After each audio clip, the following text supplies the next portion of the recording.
বাংলাদেশের চলমান পরিস্থিতি নিয়ে হেডলাইন্স ত্রিপুরা ন্যাশনালের এডিটর প্রণব সরকারের সঙ্গে একান্ত সাক্ষাৎকারে মিলিত হয়েছিলেন দেশের প্রখ্যাত সাংবাদিক তথা জাতীয় প্রেস ক্লাবের সভাপতি গৌতম লাহিড়ী। বাংলাদেশের বর্তমান পরিস্থিতি, ভারতের অবস্থা এই মুহূর্তে ঠিক কোন জায়গায়, সেই বিষয়ে নিজের অভিজ্ঞতার কথা জানালেন তিনি। বাংলাদেশের চলমান পরিস্থিতি নিয়ে দেশের প্রখ্যাত সাংবাদিক গৌতম লাহিড়ী বলেন, শেখ হাসিনা যেহেতু বর্তমানে ভারতে অবস্থান করছেন, ভারত সরকার তাকে এদেশে আশ্রয় দিয়েছেন বন্ধুত্বপূর্ণ সম্পর্কের কারণে, কিন্তু সেই আশ্রয় সাময়িক।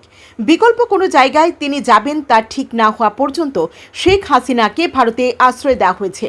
বিদেশ মন্ত্রী জয়শঙ্কর আজ সাংসদদের সঙ্গে বৈঠকে এই সিদ্ধান্তের কথা জানিয়েছেন এবং সেখানে ভারতের সর্বদলীয় বৈঠকেও এই বিষয়টি উঠে আসে। বাংলাদেশের বর্তমান পরিস্থিতিতে সে দেশের ছাত্ররা চাইছেন ইউনুসকে সে দেশের প্রধানমন্ত্রী পদে বসানোর জন্য।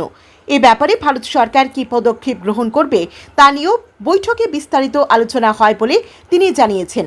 গৌতম লাহিড়ী জানান, যে সমস্ত ভারতীয়রা এখন বাংলাদেশে রয়েছেন এবং সংখ্যালঘু হিন্দু সম্প্রদায়ের মানুষ সেখানে অবস্থান রয়েছেন, তাদের নিরাপত্তা রক্ষা করার বিষয়ে ভারত সরকার চিন্তিত এবং এ বিষয়ে যথাযথ উদ্যোগ গ্রহণ করার প্রস্তুতি নিয়েছেন। ভারত সরকার যথাযথভাবে চেষ্টা চালিয়ে যাচ্ছে সেই দেশের সরকার অথবা সেনা প্রধানের সেনাবাহিনীর সাথে যোগাযোগ করে তাদের নিরাপত্তা বিষয়ে বিস্তারিত আলোচনা করার। সেই সাথে সংখ্যালঘুদের উপর অত্যাচারের বিষয়টি ভারত সরকারকে উদ্বিগ্ন করে রেখেছে বলে জানিয়েছেন গৌতম লাহিড়ী। এবং সেখানে ভারতের সর্বদলীয় যে বৈঠক হয় সেখানে কিন্তু সব ব্যাপারেই একটা সর্বসম্মতি আছে। তবে এ বিষয়ে অনেক সতর্ক নিয়ে এগোনো উচিত, একটা দীর্ঘমেয়াদী স্বল্পমেয়াদী পরিকল্পনা। কারণ ছাত্ররা যে চাইছে যে ইউনুসকে প্রধানমন্ত্রী করা, সেক্ষেত্রে ভারতের কি সিদ্ধান্ত হবে, কি দেখতে হবে, এ ব্যাপারে ভারত সরকার বলেছেন যে আমরা এখনো ব্যাপারটা নজরে রেখেছি, ওয়াচ করছি, কোন সিদ্ধান্ত এখনো উপনীত হওয়ার মতো সময় আসেনি। সব থেকে বড় চিন্তার বিষয় যে সমস্ত ভারতীয় রয়েছেন বা সংখ্যালঘু হিন্দু সম্প্রদায়ের আছেন, তাদের নিরাপত্তা রক্ষা করার বিষয়ে ভারত সরকার চিন্তিত এবং উদ্যোগ নিচ্ছেন। তারা চেষ্টা করছেন যে সেখানকার সরকারের সঙ্গে, সরকার যদি নাও হয় তাহলে এখন সেনাবাহিনীর সঙ্গে কোনোভাবে যোগাযোগ করে তাদের নিরাপত্তা এবং তাদের সম্পদ বাঁচানো যায়। কারণ খুবই কিছু বেদনাদায়ক খবর ভারতে এসে পৌঁছাচ্ছে যে সংখ্যালঘুদের উপর অত্যাচারের বিষয়, যেটা ভারতকে উদ্বিগ্ন করছে, বিষয়ে কোনো সন্দেহ নেই।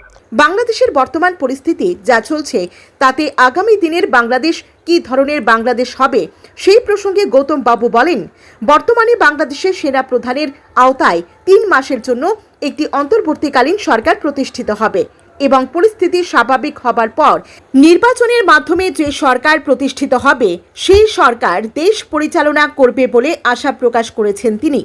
উদ্বেগের বিষয় হচ্ছে মৌলবাদী বা সন্ত্রাসবাদীরা যাতে কোনো মতে সরকারি কাজকর্মে হস্তক্ষেপ করতে না পারে সেটা দেখাটা দরকার, আর এই আশঙ্কায় প্রকাশ করছেন বাংলাদেশের সুশীল সমাজ। বাংলাদেশের বর্তমান পরিস্থিতিতে শেখ হাসিনা যখন বলে দিয়েছেন তিনি আর রাজনীতিতে আসছেন না, সেই জায়গায় ভারত বাংলাদেশের রাজনৈতিক সম্পর্ক আগামীতে কোন জায়গায় গিয়ে দাঁড়াবে সেই প্রসঙ্গে গৌতম লাহিড়ী বলেন, ভারতের নীতি হচ্ছে বাংলাদেশ সরকার, বাংলাদেশের মানুষ যে সরকার গ্রহণ করবে সেই সরকারের সঙ্গেই সম্পর্ক রাখবে ভারত সরকার। অতীতেও একই সম্পর্ক দেখা গেছে। যেহেতু ভারতের 6টি রাজ্য বাংলাদেশের সীমান্তের সঙ্গে ওতপ্রোতভাবে জড়িয়ে আছে, সেই জায়গায় ভারত সব সময়ই বাংলাদেশের সঙ্গে সুসম্পর্ক বজায় রেখে চলবে। Bureau report, headlines Tripura national.